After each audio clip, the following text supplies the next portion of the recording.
as it was a season and 24 games as the Kings head coach? Well, first of all, you have to look what he's done with the #1 player, DeMarcus Cousins. He definitely got that young man to buy in his system, trust in him, and start believing in his teammates. That's number one. Number two, the Sacramento Kings came out to one of the best starts they've had in 7 years. So now when DeMarcus goes down, that's when the teams start going downhill, and that's with any NBA team. If you take the best player off of that roster and then ask him to go out and be the exact same team, it's not going to happen. So management says, all right, there's a better way. Is he the right man for this job? Well, I'll tell you what, right now, yes, Tyrone Corbin is the man. He has the recipe already. He knows what the front court is expecting of him and the style of play that they want to run. All right, so Corbin, first year with the Kings. Buddy has head coaching experience before, and now he's the job. Now it's his job to sort of, look at what Michael Malone left, and he talked about tweaking some things. I wonder what might be tweaked. So we'll get to that. And then, of course, there's this man, George Karl, one of the winningest coaches of all time. His name has been out there. Would his style match what they want to do? Well, first and foremost, God, the pedigree speaks for itself. George Karl has been known to win a lot of basketball games, and he's dealt with some adversity as far as players' personalities and things like that. So can he come and make this thing work for the Sacramento Kings? He's a good candidate. He wants to run, doesn't he? He wants to get the ball up and down and get in a high-tempo type game. Can they do that with this team? Yes, it can be done, but it's going to have to be some tweaks along the way. All right, so George Karl, a man who would qualify as a splash, I think. A guy would also qualify as a splash.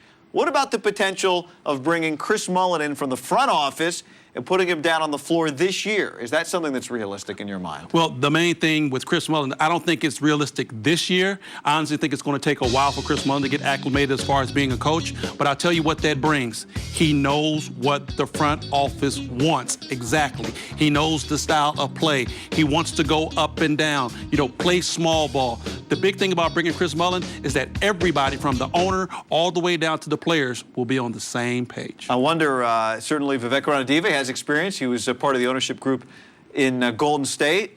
Right. Golden State's winning with a guy right now who never was a head coach before. Is that something that would give you a reason to think that the Kings could duplicate that kind of success? Well, they can try to duplicate it, but you have to understand, the Kings aren't the Golden State Warriors. They don't have a Steph Curry. They don't have a Klay Thompson. Yes, they have a DeMarcus Cousins, but still, all in all, you have to get the big fella to buy in, getting up and down the floor. And the one good thing about all of this, and I try to find the silver lining in of all of this, DeMarcus Cousins has come to the plate as a leader. He wants to save this basketball team. He wants to be that guy. So hopefully he'll step up, he'll buy in, and he'll keep this team rolling in a positive direction. What do you think about the name Vinny Del Negro as a potential coach? Vinny D, another one. Another guy that is known for dealing with young players, try to get the best out of his young players. Now, what type of tempo do Vinny D want to run? Does he want to run the half-court offense? Is up and down his style? I don't know, but have to understand, front office want run and gun. They want high tempo. They want that high octane offense. So that's going to be number one. When you used to play 5-on-5, 1-on-1 pickup ball with Mully, do you think that's a head coach maybe one day?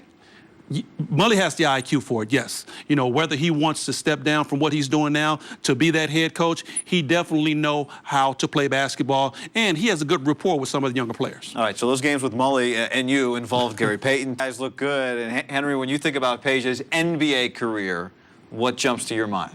Wow, just a serious jump shooter, a competitor. This guy came from over here from Greece, and he really just embraced the NBA culture. Step up behind the three. I think that he was part of the Euro insurgents as far as the 6'10 guys stretch forward to step outside and shoot that three-pointer, and he was one of the best at it. Always moved, played without the basketball, and learned very much from his mentor, Vlade Divac. And you say Greece, not because that's where he was born and raised, but because that's where you played against him when he was a young cat, I guess. What do you remember about him in the Greek league? Wow, it was like Sasha Stojakovic. He was a little bitty, skinny, big head kid, that had a lot of potential, would always shoot the three ball, but he loved basketball. He was a gym rat. He was always in the gym, working out, trying to get better. Did I believe that one day that he would come to the Sacramento Kings and be the Peja Stojakovic that he is today, getting his number retired? No, I didn't, but he came in, worked, played hard, came out like gangbusters, and hey, we get to see it tonight. They're going to raise number 16 up in the rafters. Who had the prettiest jumper? Where does he rank among the prettiest jumpers that you'd watch? Well, his jumper isn't pretty, by no means necessary. It's a funky release, but it works. The prettiest jump shot that I've ever seen in my day had to come from Del Curry. Del. Not Dell Steph. Curry. Dell. All right. Take a look at the projected Thunder starting lineup, and this is a trash talk in those games like. Wow, man, I played with Gary Payton, and believe me, his mouth just didn't get that way from the NBA. He was a young man who learned it early on. Trash talk. It's an Oakland thing, man. It's a town thing. You learn how to trash talk. A town thing. It's a town thing, and he was Town business. A town business, baby. Marshawn Lynch, yeah, he was one of the best in the business at talking trash. All right, let's take a look at this matchup, and the way it's gone lately has not gone well for Sacramento against Oklahoma City. This is an 11-game losing streak against OKC. Is this the kind of thing as a team that can get in your head, or you're not even aware of maybe things that happened before perhaps some of these guys were even playing against one another? Well, right about now, guy, I don't think these guys are really worried about OKC. They're still railing over what happened with the coach's decision. So they need to really get back into themselves, understand that they got to get together as a team, as a cohesive unit, and come out and try to win this basketball game. Okay. Okay. This is a different team than they saw the last time. No doubt. No doubt. No Durant, no Westbrook, a whole different team. And then there's this whole other effect of first game under a new coach. Does that have an effect on this game? Most Tyrone definitely. Corbin? Most definitely. Okay. What do you think of the team's effort?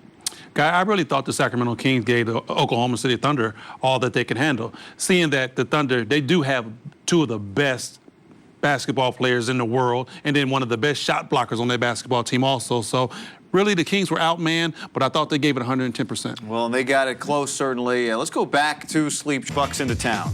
No doubt, Jason Kidd is coming in and trying to get a win with his young crew, and he's been doing a good job with those guys so far. No Jabari Parker, though. We found out the young Bucks star has a torn ACL, which is disappointing because that's a fun team to watch. Right, it was an up-and-coming team, and you really wanted to see what this young kid, Jabari Parker, can do. But still, the Kings, another game, got to get back on track. All right, we will see you then. Will DeMarcus be back then? We will see then. Thank you for watching eShirts Kings postgame.